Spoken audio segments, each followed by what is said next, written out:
This may be over a 2-hour recording. Okay. I'm trying to determine if I'm going to stay up all night and edit so that we release on time tomorrow. Like, I'm wondering if I'll be taking a personal day tomorrow so that I can be up to 5 a.m. and release on time. I mean, I got to do the work regardless, right? It's going to happen. Yeah, it is going to happen. Just a matter of, does it happen tonight? Which is what I'd rather do. Put on the pot of coffee and just get cracking all night long. And just hang out, because this is your happy place. It is. Okay. So it'll be, seeing the sun come up won't be a big deal. Oh, my God, Bill. If you need to use the restroom at any time, which may happen, this will be a long session. Yeah. Just let me know. Okay. And we'll plow through it, but take the microphone with you. Okay. We'll just keep going. Okay, got it. No problem. The show must go on. I'll yell out of the door. All right. Smile to the camera. Hey. All right, we're looking good. And we begin. 3 and 2 and 1 and go.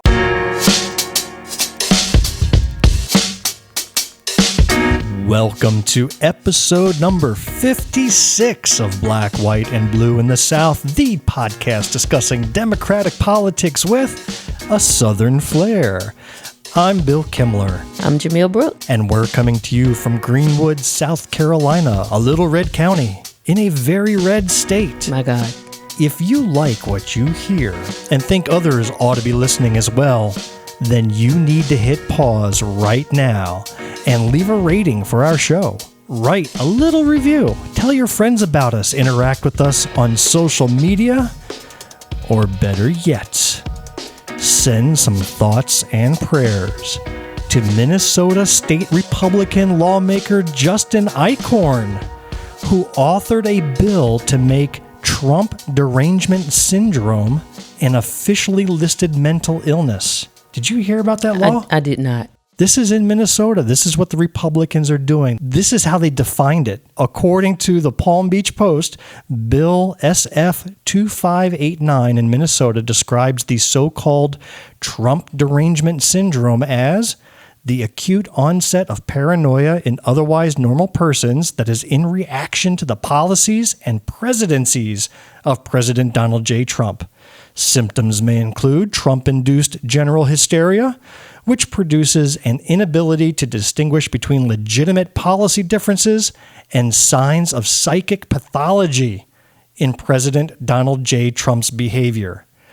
They actually wrote this up and submitted it to be passed. So this bill made me curious to learn more about State Senator Justin Eichhorn. Okay. So here's a little clip from one of his ad campaigns, and then I want you to keep listening for what comes after his ad. You ready? Yeah. Here's Justin Eichhorn's ad campaign. Okay. Every Sunday night during session, look at you roll your eyes, kids, and make the 3-hour trek to St. Paul to fight for our way of life, because day after day, it is under attack from Metro liberals. A Minnesota state senator just arrested, accused of soliciting a minor for prostitution. 40-year-old Senator Justin Eichhorn is a Republican representing Grand Rapids. Bloomington police say that detectives posed as a 16-year-old girl and arranged to meet with him in Bloomington. Run that back. Arrested after Let me arriving in get the the part where they was on the dock. Go back. You want to watch that Yeah, again? I want. All right, so now that you know the spoiler ending, you want to watch this again. All right. Yeah, I want you to take me right to the part where he was We're on the going to docks. be here recording for 3 hours anyway, Okay. so we can watch all these videos as many times as you want. I ain't going nowhere. Here we go. Every Sunday night during session, Sunday I night. say goodbye to my wife and kids, Wife and make kids. the 3-hour trek to St. Paul to fight for our way of life. Our way of life. Day after day, it is under attack from Metro liberals. Apparently, the Metro liberals won't let him sleep with a 16-year-old girl. Darn Metro liberals. How dare they? You hit all the buzzwords, and then the next thing is you had to assume the position. Well, damn.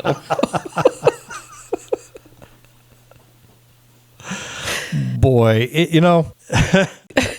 according to Newsweek, Eichhorn has taken a conservative stand against young children learning about gender diversity and sexual orientations. Following his arrest, he has not received any support from the Republican caucus within the Minnesota State Senate, who said they were shocked by these reports and demanded his immediate resignation, which he did give. But you know what? It'd be really nice if the South Carolina I was gonna say that. Republicans would have taken such a stance against one of their own who is under federal investigation for possessing child pornography. Yeah. Well, let us know what you think by dropping us a note at blackwhiteblueinthesouth@gmail.com. Send us your comments, questions, and topic ideas. You know where you can find us? You can find us on Facebook, YouTube, Instagram, TikTok, Threads, Mastodon, and Blue Sky. You can also watch this entire podcast and see Justin Eichhorn's smiling face on our YouTube channel. So you can go check that out if you wish. Look at those award-winning show notes, where you will find links to all of those sites and more, and you will become a lot more educated. All right, do we just wrap up recording now? Is that enough for a show? That was a lot. I think that's enough. I'm exhausted already, just from that one guy. Yeah. Well, before we get into our show, I want to extend a special thank you to Carolyn and Philip Dennis, who shared such a remarkable story with us on our last episode. Their tale about the unexpected journey to Gander, Newfoundland has been the talk of the town. We've received so many compliments about what an amazing episode that was. I can't wait to let everybody down with this episode, right? How do you follow that We up? can only go up from there. Down is not an option for us. I don't know. I don't know about this one. You see, Jamil, today's show is going to be a little bit different. Yeah. This show is either going to be one of the best shows we ever do or a show that is best forgotten. Oh my gosh. It's going to be different. You see, instead of our normal coverage of the news and other fun things that happen throughout the week or whenever we last recorded, no guests today. Okay, no guests. No news topics today. We're going to focus on one subject and one subject only. Let's do it. And that subject may take us more than 2 hours to cover.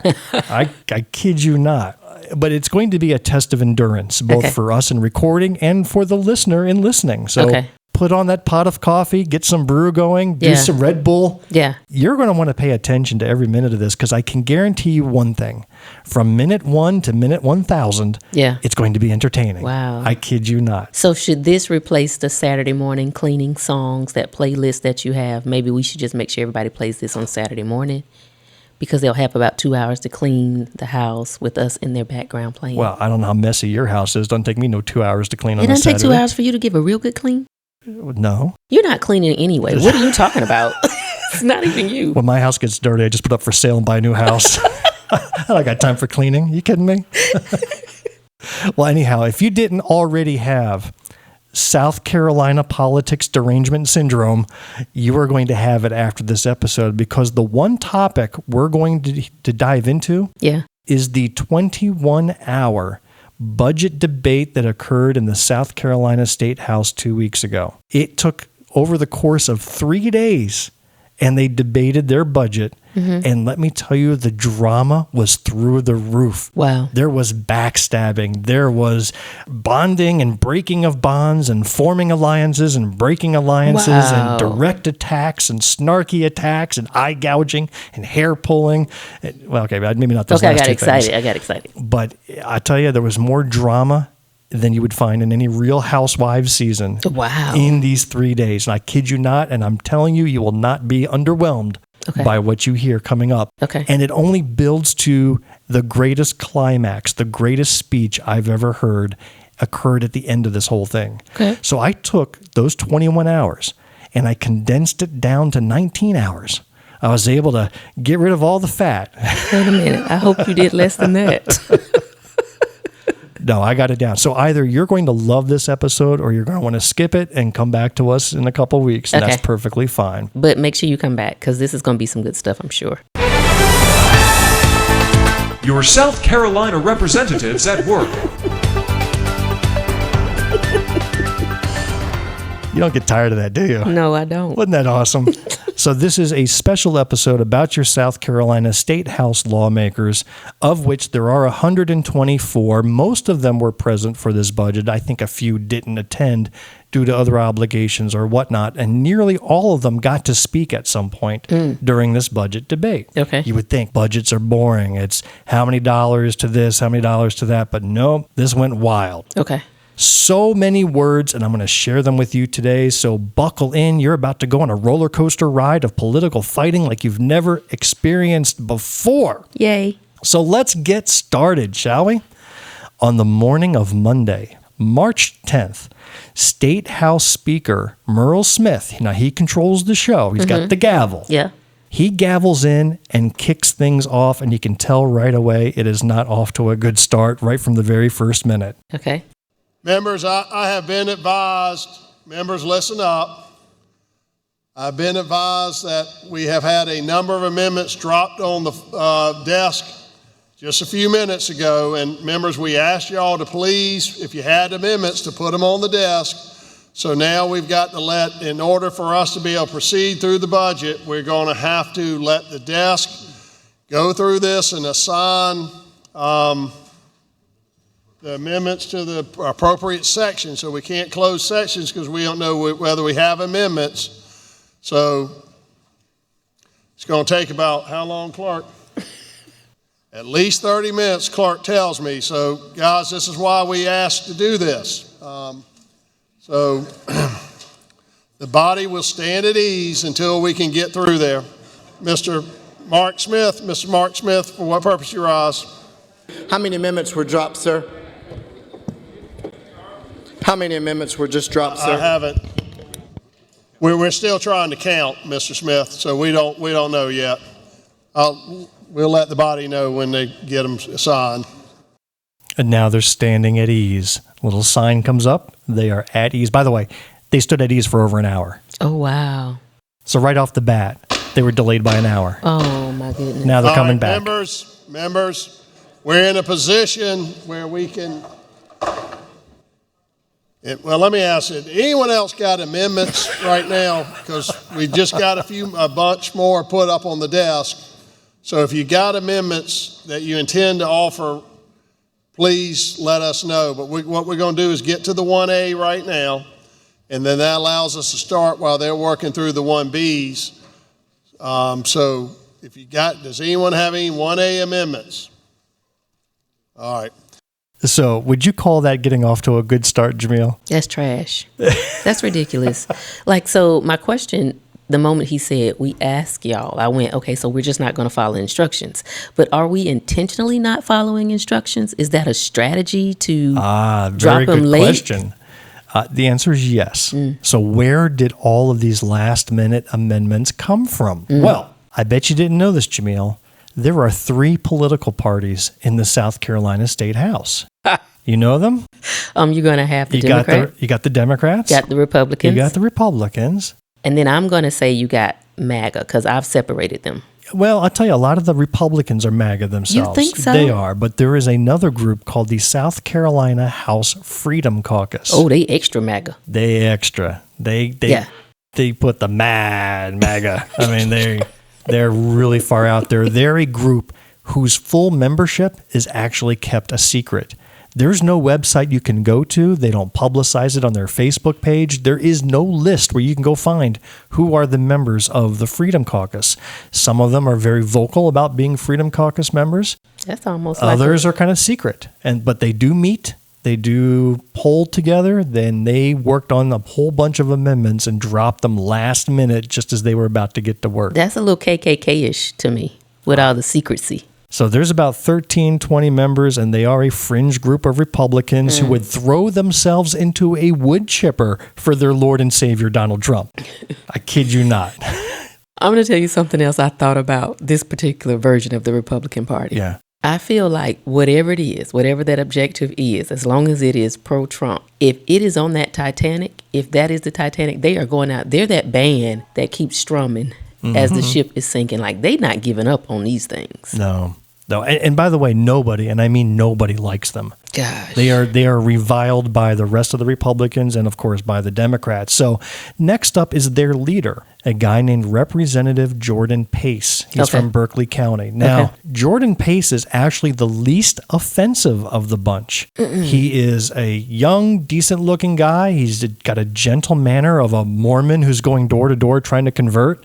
He just looks like a good old American boy, but he talks calmly, patiently, respectfully. but he is the leader of this group. Oh, my goodness. And it's in sharp contrast to his political views when you hear them spoken.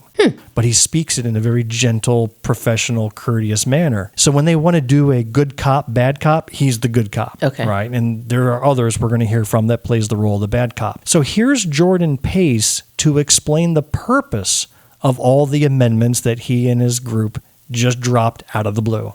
Before we get to the amendment, I wanted to lay out kind of the grander vision of what we're aspiring to do today. Student body president.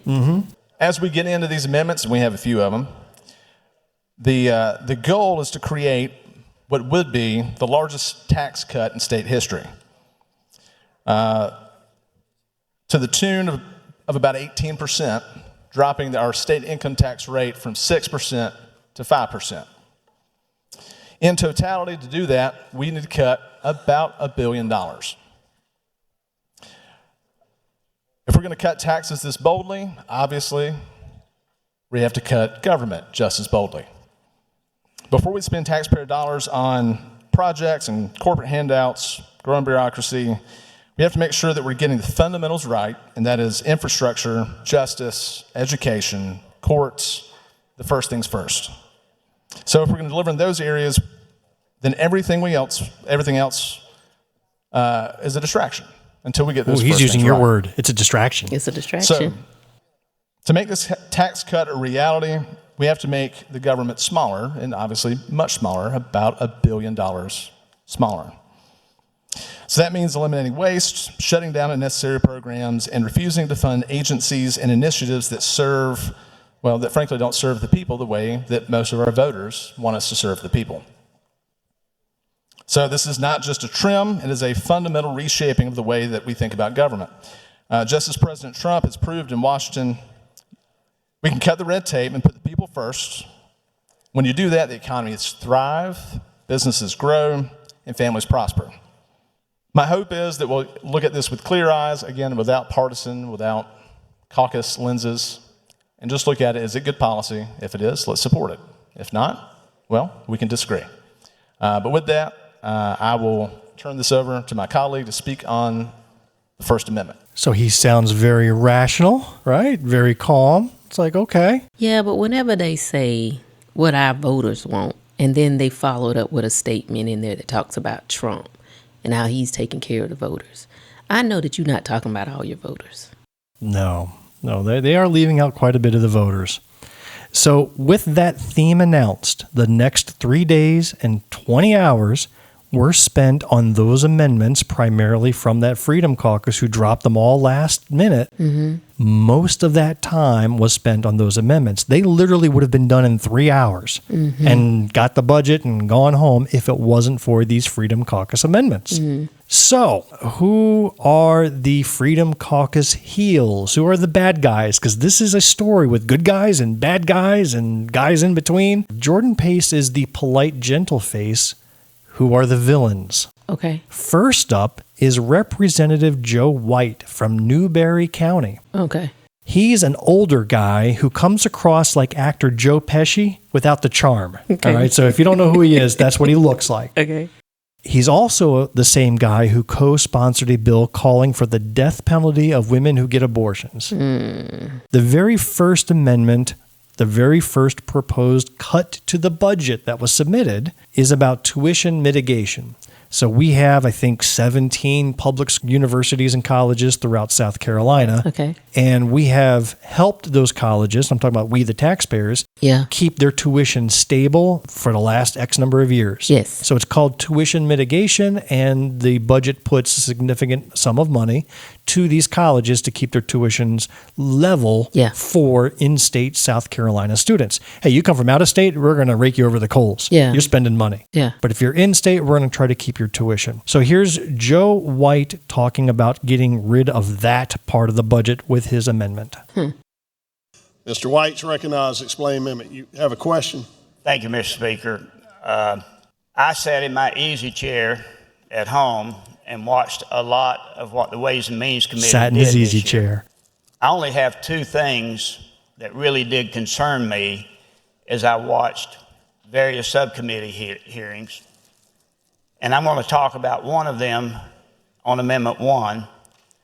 Actually, you're going to get to hear me, if we have a lot of success today, talk about each of the 17 public universities. 17 amendments, one per university. It just so happens that in alphabetical order, the Citadel comes first.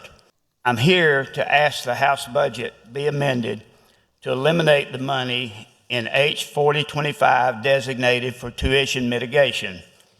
The total of that money is $53 million. Tuition mitigation perverts one of the foundational tenets of free market capitalism. Tuition mitigation opens the door to inefficiency and forces taxpayers to shoulder the burden of inflated higher education budgets. Eliminating tuition mitigation will allow market forces to function properly. Eliminating tuition mitigation will incentivize cost cutting. Eliminating tuition mitigation will reduce the overall size of state government.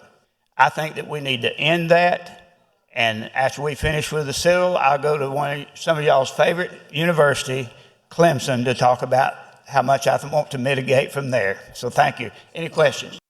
Now, Joe White spoke for 10 minutes.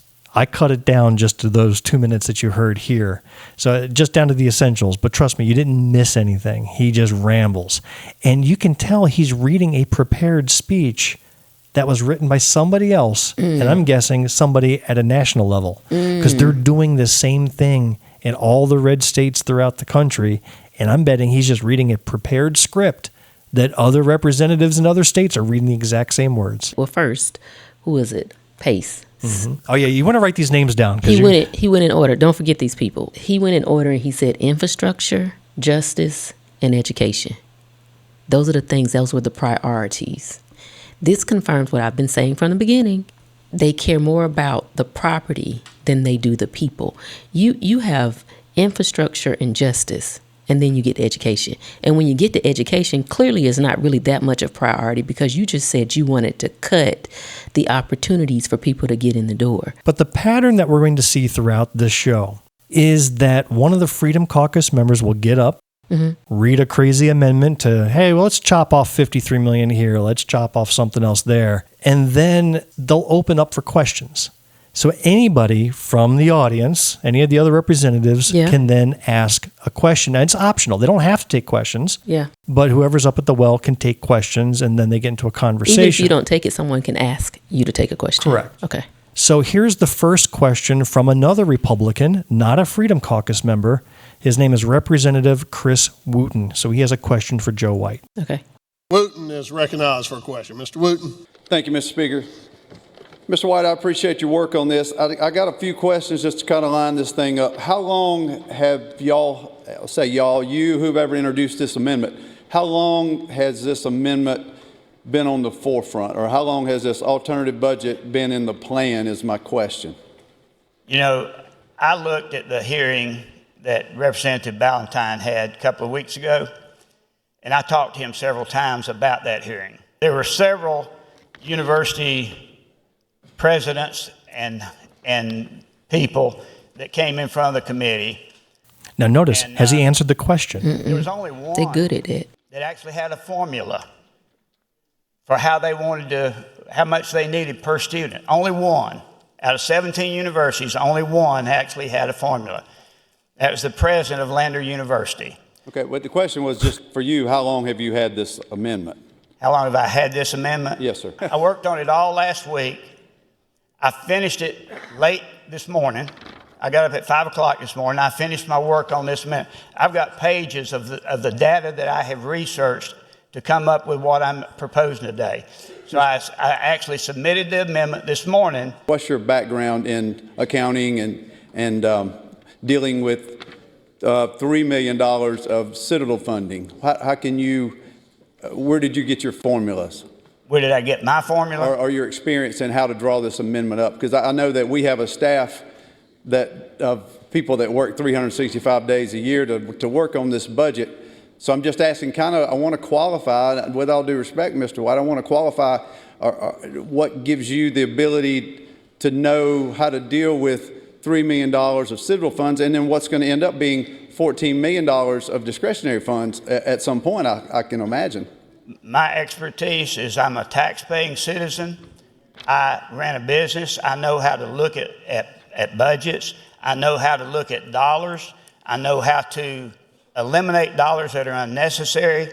And I believe in free market capitalism. And I believe that our education system is out of control a little bit. Who sent him up there? I'm mad at them for putting him on that block like that. Trust me, by the end of this, he will be the one you're least mad at. Okay. Joe White is... I'm mad at the person who encouraged him to go. He's a clown. He's a clown. So there were two objections that Wooten raised. He says, look, you barely worked on this amendment. We've had staff working on it all year, and you've got no qualifications. You're just making your numbers up. Well, as a taxpayer... it's that sense of entitlement. It's kind of like you're pulled over by the police and you say, I pay your salary. Right? It's the typical surface response that they have. Yes. Yeah, that's where they live. You hit it right on the head. They live on the surface. That's it. And meanwhile, everybody else is down in the depths working their butts off for the actual numbers. Yeah. So this is the pattern that you're going to see. You're going to see one side that use staff, expert testimony, many months of work and research, and on the other side, you have nothing more than an ideology, right? They've done no homework, or whatever homework they did, they just turned it in last minute. Yeah. Did you also note that other pattern? Ask a question, answer something completely different. Yeah, they're good at that. This is the most frustrating part to me. I'm sitting there yelling at my screen going, answer the damn question. Yes. They're not answering it. Yeah. So they understand what it is to ask a question and not get an answer, but they're never ready to give an answer. So let's fast forward a bit. Representative Nathan Ballentine from Richland County. Okay. He gets up to the podium and then he's explaining why this money is necessary for college and tuition mitigation to keep these public schools up and running. Yeah. And then Representative Joe White gets to ask him a question. Oh, God. Oh, and it doesn't go well. Here we go. Mr. White's recognized for a question. You just said that this money is to go for things like mental health and safety. That's what you said, right? It can go for a lot of things. Whatever keeps the college up and running and keeps our kids safe and gives them an education. I'm looking at our budget, and it says 117, 152, the following recurring funds have been appropriated in Part 1A to institutions of higher learning to mitigate tuition and fee increases for in-state undergraduate students. It doesn't say anything about mental health. It says it's to mitigate in-state tuition for undergraduates. I'm sorry. So, you want me to explain that for you so you'll understand it? Please help him. Somebody to explain to me how the tuition rate has something to do with how much we spend for safety and mental health. And they're all laughing behind how them. the colleges support themselves primarily? Pardon? Through tuition. What? So the colleges, how they support themselves. So if they do not get that additional funds, they've got to come up with somewhere. So what are they going to do? They're going to pass it on to the students to pick it up. I think that's the point. I don't think I can explain it to you. I'm sorry. We'll I think talk. others get it. I don't know. Thank you. We talk about imposter syndrome and people not feeling qualified to run for office. This guy has no idea that tuition is used to pay university expenses, programs like mental health and educators and the food and all these other things. He has no idea. No clue. But you got all those pages of research and data that you collected to make sure that your amendment was ready. You just forgot to read what it included. So when you have such a fundamental non-understanding of how something works, why do you jump in and make a law about it? Well, that's the Freedom Caucus way. If I don't know, I'm going to be the loudest one in the room to let you know I don't know. But this is what I call willful ignorance. It's not that they are not capable of digging. You wait. You think it's gonna get worse? Oh, it does get worse. Keep going. You're talking that they're intentionally doing this? No, I truly think this is where they are. Oh my gosh. This is where they are. You're not getting the best and brightest South Carolina has to offer with some of these things. This is scary. All right, so they went through the 17 colleges and universities. So we're going to play all of them right now. No, I'm just kidding. Okay. You got the idea from the first one. Yeah. They were tabled. Okay. Tabled means we're not going to consider this any further. I don't know where the phrase comes from. It seems like an odd phrase. Okay. But they tabled it, and that's one of the ways that they shot down these amendments. We're going to talk about another way in a little bit. But one way is that they all vote. And they vote. Somebody makes a motion. I motion to table this amendment. They all then get up and vote. Yeah. And these tuition mitigation amendments were voted down. So Okay. they were all tabled. The debate moved on, and they ended up in a section of the budget about the state library system. Uh-oh. Well, you're not getting good feelings here, are you? Mm-mm. So here, Representative Gil Gatch, now this is a name we're going to hear a lot of. He's from Dorchester County. He is asking a question of the Freedom Caucus leader. His name is? Pace. Jordan Pace. All right. So Jordan Pace is at the podium, and Gil Gatch is asking him a question about his defunding of the library. I had a question, not unlike the question we asked, that was asked to Mr. White. When was this amendment brought up before Ways and Means? This amendment cuts one personnel request from the state library so we can save $487,000 to get to the mark so we can cut the income tax. All right, I have to pause right there. Two things. One, question asked, was it answered? No. No. So the question was when. He didn't give a when. Then he also said cut one personnel for how much? 400. You know Incentive. anybody in the state making $400,000? No. So do you think that maybe he is misunderstanding the budget that he is trying to cut?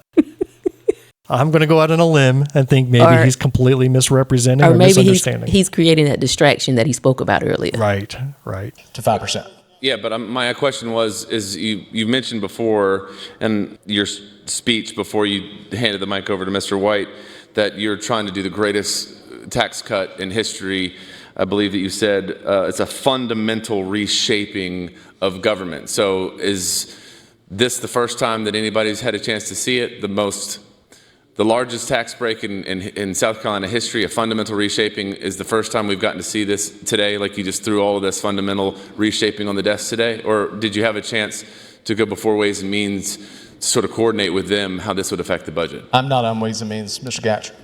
Does that mean that you refuse to even go to the Office of Ways and Means No, to have sir. a conversation What that with them? means is this is when I have a vote on this measure, and that's frankly when I can leverage my one vote on this measure. This is part of the process just as much, if not more, than the committee process is here on the floor.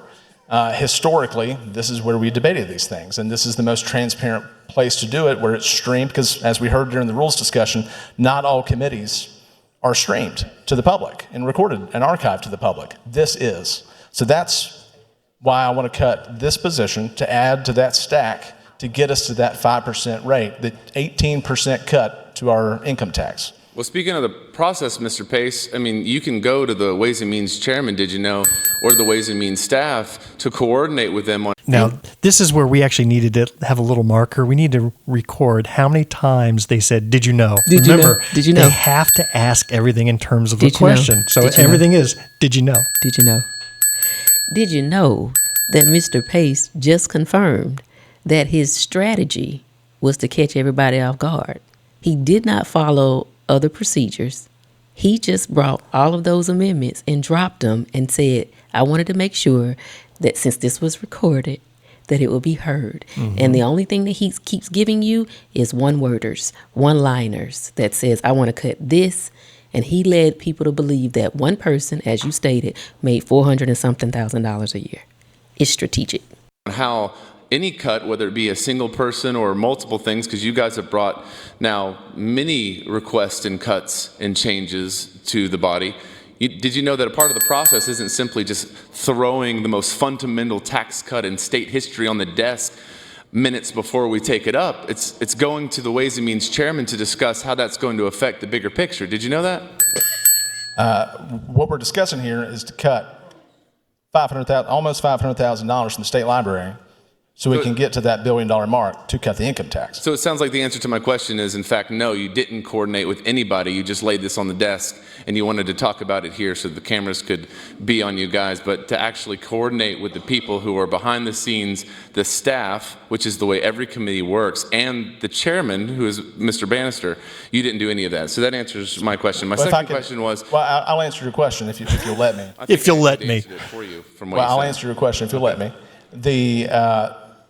The purpose of us being here is not to trust the experts. It's to trust our constituents. And I believe my constituents want us to cut the income tax by 18% so they can keep more of their money. And they would rather keep more of their money than have 120 or so families pay their whole tax burden to fund this one position to the library. So we should just ask the staff and all the experts. What to go position home, they don't know is what they're it? talking about. Is that what No, you're sir. saying? I welcome their input. Sounds like and their that's what you're advice. saying. I don't know, for $500,000, that person better be writing all the books that go into the library. Got to be. Nobody in this state makes that money in law. So, no, he's completely misunderstood, and they bring that up later.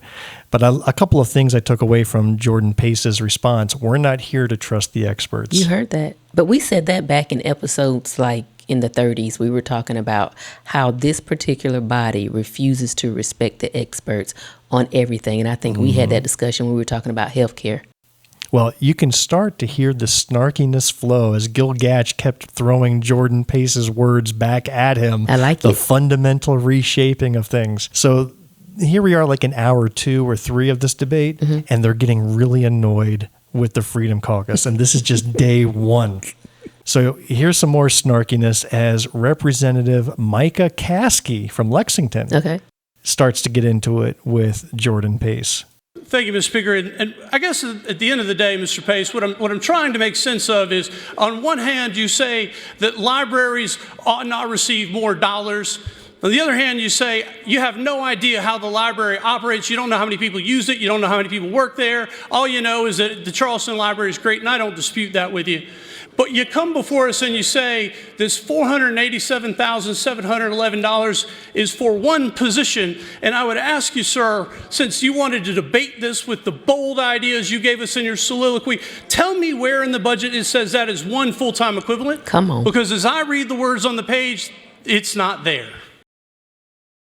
Did you know? I did not know those things because they're not true. And what I said was, again, this has become a pattern, I'm afraid, that I did not say that libraries are not a worthy endeavor. I said I want to not give one library. That's not what he said. In the state out of thousands, one extra position that they requested. And maybe you didn't know this. I worked as librarian for a while in a private library. He certainly didn't learn anything. It was a great situation. Well, What you've been saying is totally false. It is not libraries. We're not attacking libraries. We're asking to shrink the size and scope of government. Actually, we're not even asking that. We're asking to just not add to the size and scope of government by not giving one new position to the state library that requested it. We're not taking away the state library. We're not shutting it down. We're not cutting the programs. We're saying, no, we're not going to grow this one aspect of government in order to let people keep more of their money. It's that simple. It doesn't become more true, Mr. Pace, if you keep repeating the same thing, that this is one position, because the words on the page matter. And this is a problem that we've seen time and again with your caucus as you attempt to usurp everything that we know about the creation of law here by saying things like, well, it's more than one person. It is not, or excuse me, it's just one person. That is not what the words on the page say. And so the fact that you misrepresent it isn't something that we ought to hold dear to. But at the end of the day, I know other folks want to talk to you about this debate, for which you've offered nothing other than a dollar reduction for a function you say is a legitimate expenditure of the government, but I appreciate your time and your futile efforts. Well, I'm going to have to disagree with your tone and tenor of that, and hopefully we can get back to a place where we can discuss policy in a reasonable and civil way, which is ironic coming from the rules chairman. And with that, I'll step away. All right. Wow. We didn't win our races. I don't know if I could have handled it in that room. I know I couldn't have, Bill. I mean, you. If I am up there and I ask a question, where did you see that there is just one position? And then he says, well, that's just false. I didn't say shut down the libraries. It's like, I would not have. I've divorced women over less than that. Listen, I can envision like in a church and there's an usher that comes up and taps me on my shoulder and say, "Come with me, ma'am." I know that I would have lost it. The people have one question. You have allowed everyone who's watching to believe that there is one position in the library and that individual gets paid $407,000. I think it was 490. Was it 490? See, look, you're already working with them to cut the budget. Oh, Jesus. So anyhow, that amendment to cut that one position was voted down, so that was tabled. And they keep saying so that taxpayers can keep their money. People don't take these surface answers. Okay. But you can hear how Jordan Pace is remaining calm. Yes. And he's like trying to be the good guy here. Yes. And let's get back to a respectable place, Yes. even though I'm just going to ignore everything you say. Yeah. Well, this is where he lost me. All right. So okay. here's a bold proposal from Representative Pace. Okay. This is one of those bold actions that we were talking about earlier. The Arts Commission has one small sliver of its purpose that I believe it's fulfilling on the educational side of its charter. What I'd like to do, and that we have an amendment in Section 1 to fulfill this, out of their total budget, they only spend less than $4 million on educational grants, arts education within our schools, amongst other places. But the rest of the Arts Commission has been, well, not fulfilling that mandate. So the rest of their multi-million dollar budget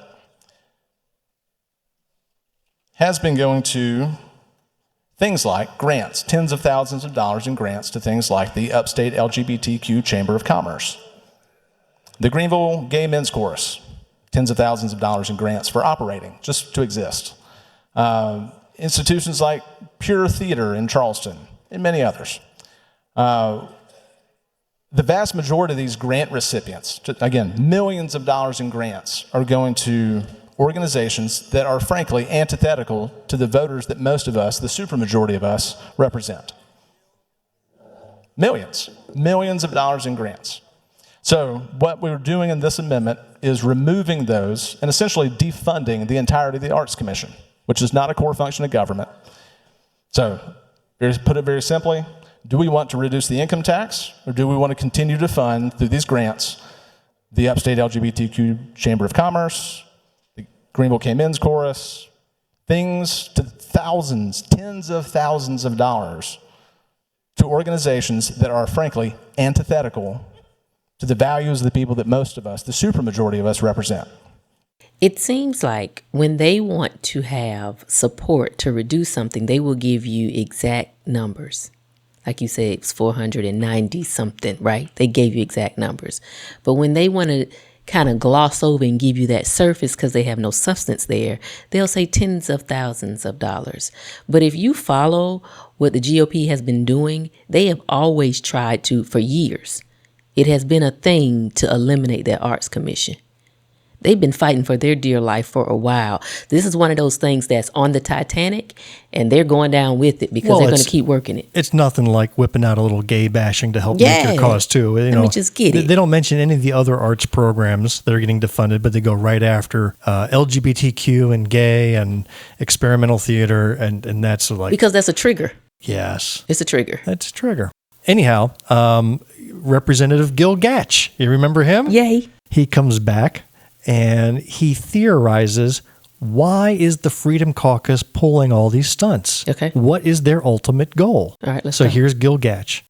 So what I'm trying to figure out with regards to this amendment exactly is, what is it that you're trying to stand on? This is an amendment that I believe, like you did last year, you're going to get Mr. Beach to roll call it when we move to table it, and then you're going to take a picture of it like several members have done so far, and then somebody miraculously is going to send a text to my constituents saying that I'm for homosexual gummy bears to be distributed to kids at state libraries, which is absolutely ridiculous.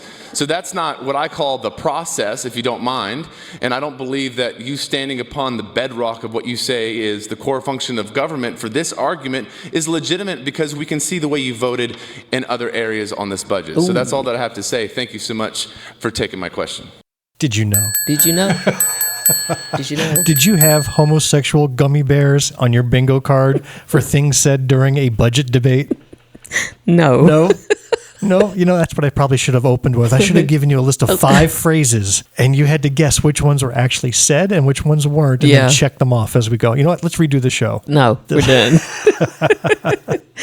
All right. So let's recap. Yeah. From the Freedom Caucus side, we've heard from Representative Joe White, who doesn't want to help with public college tuition. Yeah. We've heard from Jordan Pace, who wants to defund libraries and the arts. Education. Next up is Representative Josiah Magnuson. Okay. Well, there's a name for you there, right? He's from Spartanburg, and he's going to talk to us what he believes is the core function of government. So now we're going to get into a little poli-sci. We're going to get into a little philosophy. Okay. We had heard a line of questioning that I wanted to try to answer to the best of my ability here. And the question was in regards to what is a core function of government. And I realize this is a complicated question, and I'm happy to discuss further with any of you all. No, I'm good. I'd like to hopefully give us a little bit of a perspective on civics and what government is here to do. So, to a room full of people, legislators swear an oath of office to uphold our state constitution and our U.S. Constitution. And we do that when we say, "So help me God." So there's 3 pieces of authority that dictate what we are here to do. We are here to honor God in what he has decided government is to do, first and foremost. We are here to uphold our U.S. Constitution, and we're here to uphold our state constitution. So if you look at the biblical purpose of government, the main reason we're here is justice. It's to defend the innocent. And you can think of justice as kind of being the sun around which a number of planets spin. Yeah, I couldn't take any more of this guy. That would be me buzzing me in. We should role play. Buzz me in. Gentle lady from Greenwood. Oh, I was going to say, did you know that badass woman from Greenwood McCormick. Did you know that we would prefer if you sit your ass down now? Did you know? Yeah, if there was odds that are being made on which guy is going to be caught up in another one of those federal stings, he's at the top of the list in my book. Most definitely. So he talks about religion and government and how their purpose is to be there is primarily to give glory to God. Yeah, he went past the church and went right into the state house. He did. Spencer Whetmore, Representative Whetmore. We talked about her in our last episode when she broadcast from a hurricane. You may remember that. She had a great response to Magnuson. Let's listen. Okay. Ms. Whetmore, did you have a question? Ms. Whetmore is recognized for a question. In all of the sections of the Constitution you just read off, I noticed that you skipped Article 1, Section 2, which provides, of our state constitution, of course, which provides that the General Assembly shall make no law respecting the establishment of religion or prohibiting the free exercise thereof. So when you go through, not supposed to do, so it's not a core function. That would be right. We correct. Can't make so when you tell me that denomination. God's laws are what should direct the core functions of government, how does that relate to Article 2 of our state constitution, which we're discussing here as the most important bedrock? I would say it relates in the sense that we, the people of the state of South Carolina, grateful to God for our liberties, do establish and create the Constitution of this state for the preservation of the same. Thank you. Which didn't answer the question. At all. No. At all. So I thought she had a great response. She did really well. And I did start to wonder at this point, all of these amendments that these Freedom Caucusers are throwing up there, they're getting shot down. Yeah. I mean, they're all getting tabled. Yeah. So why are we wasting time? Why does Spencer Whetmore feel the need to get up there and correct him? Why does Gil Gatch need to talk about gummy bears? It's going to end up the same place anyway, voted and tabled. Yeah. Why spend the time? Well, I kind of feel like, so I'm proud of both of them for actually having something to say back, because the Republicans are using this time to use as their platform and to spread and disseminate a message, no matter how inaccurate it is. And if you don't stand up and re-engage them and you allow that message to be the last thing that is heard, you allow that to start to alter the viewpoints of individuals. So you want to be the last part. First of all, do you think anybody's minds are being changed in this chamber, one way or the other? You think there's any fence sitters in there? I don't think it's for the chamber. Okay, so good. That's what I was hoping you'd say. Yeah. Had you heard any of these clips before today? I haven't. I've been listening. So again, and you're tuned in. I'm in. Right? You're tuned in. But not to the budget Think one. about the rest of the state. You think any of the state is listening to any of this? No. So who are they talking to? But I don't think it is for the masses. I don't think it's for them. I think that they are trying to reach another population. Now, who that is and how they're going to get that message to them, I don't know. But it's not for the people that's in that room. Right. Because in the room, the minds are fixed. There's no minds being changed. I learned that ages ago. You walk in with opinion, you walk out with the same opinion. Yeah, but there's a conversion technique somehow, and it would be interesting to know. But I'm glad that when you ask that question, you are the last one with a comment on that topic. Right. So this next amendment is actually the first one we're going to hear that did not come from the Freedom Caucus. Okay. It actually came from Democrat Heather Bauer. Okay. So she files an amendment and she gets up to speak on it. And I thought this was interesting. Okay. Ms. Bauer is recognized to explain the amendment. Thank you, Mr. Speaker. Members of the House, I know it's getting late. It wouldn't be budget week if we didn't talk about abortion, I guess.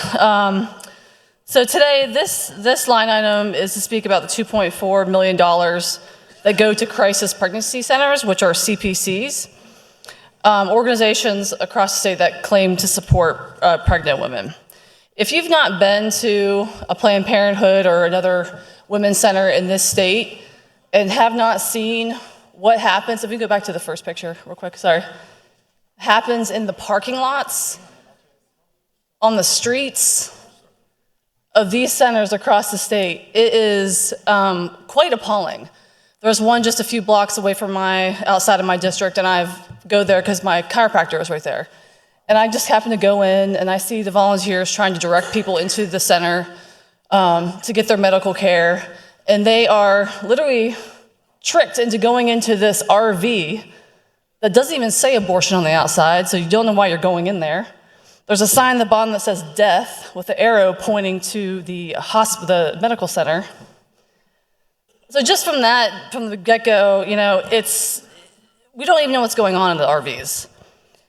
They can purchase their ultrasound equipment online. They have limited medical training. And I've since learned that they have to submit reports to the state. And I do have an example I would like to share. And here's my problem with this. We have no clear understanding of what they're using the money for. It's zeroed out. Unlike any other state-funded programs that provide detailed, transparent accounting of what they do, it's very vague at best. I see zeros. So my question as we move forward, I'm going to table this amendment, but as we continue this conversation on how these dollars are being used, I think we deserve to know what they're using their money on. Is it staff salaries? Is it marketing materials, direct services? How many people have they helped? What kind of resources and programming are giving these people? And I'd like to see evidence of what outcomes they have for pregnant women in our state too. So if we're as a state going to require DHEC to submit detailed reports on its recycling policies and procurement procedures, if we require the Coordinating Council for Economic Development to track every dollar spent, we should do the same for them too. It's about accountability, ensuring tax dollars are spent responsibly and transparently. And with that, I'm going to table my amendment. Which I thought was interesting. So she gets up there and tables her own amendment, which I thought the amendment was a very good point. I mean, here you have money going to a program and no reporting that is of any substance coming back in return. And I think it's a fair request. I don't know what to say. I mean, there are millions that have been allocated to these crisis pregnancy centers. Here in Greenwood, we have the Crossroads Women's Center, which is one of those CPCs. And you may have seen their signs all over the place where they have a huge fundraiser coming up. Ben Carson. Featuring Dr. Ben Carson. They are offering sponsorships to the tunes of $10,000 per seat, as well as $5 seats. They're advertising this as date night for couples. Come hear an inspirational speaker, but they make a lot of money. And I'm wondering, why are they getting any public funding? They seem to be perfectly capable of raising money on their own through sponsorships, but we don't have there's no transparency into these practices. To me, it sounds like this is just a financial shell system for the anti-abortion movement. Yeah. because they could just be servicing 5 women a year. You would never know. Yeah. You would never know. Funneling that money somewhere else. Exactly. To accomplish other tasks. I said I didn't have anything to say because I'm trying to wonder why Representative Bauer would have tabled her own amendment. Yes. Like, I get the idea of getting up to speak, even if you knew it was going to be tabled, right? But you get up and you have a message. But why do the self-tabling? Yeah. And did you see Representative Gil Gatch, hand goes in the air, and Representative Bauer said, I'm going to table it. But Gil Gatch still had that hand in the air because there was something that she wanted to say about it. You know what? We need to ask Representative Bauer that question personally. We'll ask her. Will you get her on our show? Yeah. Wouldn't it be cool? I think it would be great. Okay, I'll ask her. If she had a great time here in Greenwood last time she was here. I'll ask her if she got time for us. Yes. She'll say yes. Okay. She'll say yes. We're going big. Okay. Just come. Yeah. Well, anyhow, that was the end of day 1. Okay. End of day 1. So day 1 was 7 hours long. And that's a wrap for this episode of Black, White, and Blue in the South. Bill and Jameel will be back in a few days to cover day 2 of this epic South Carolina budget debate. So stay tuned.